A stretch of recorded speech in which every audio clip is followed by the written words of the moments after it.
In a lush green meadow, nestled between towering oak trees, there lived a small, but swift river named Riverina.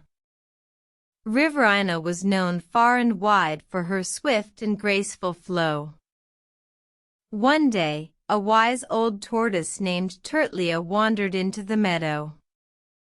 He had heard tales of Riverina's speed and wanted to learn her secret.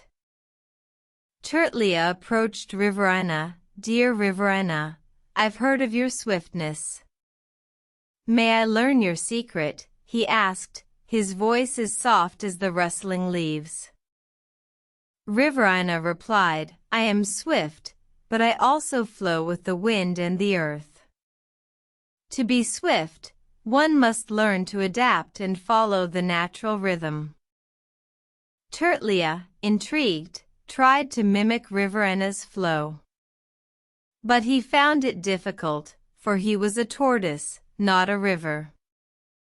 He struggled and tired quickly.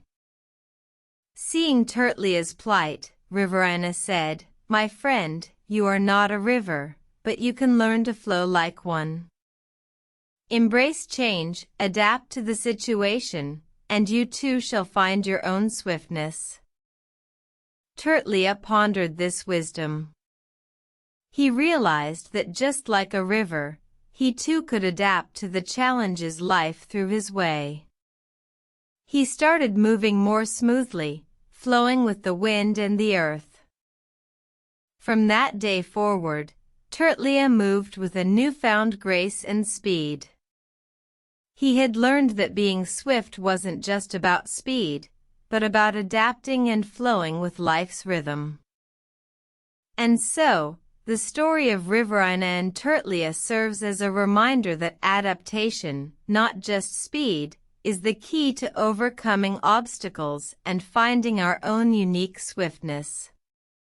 For in life, as in a river, the ability to adapt is what truly makes us swift.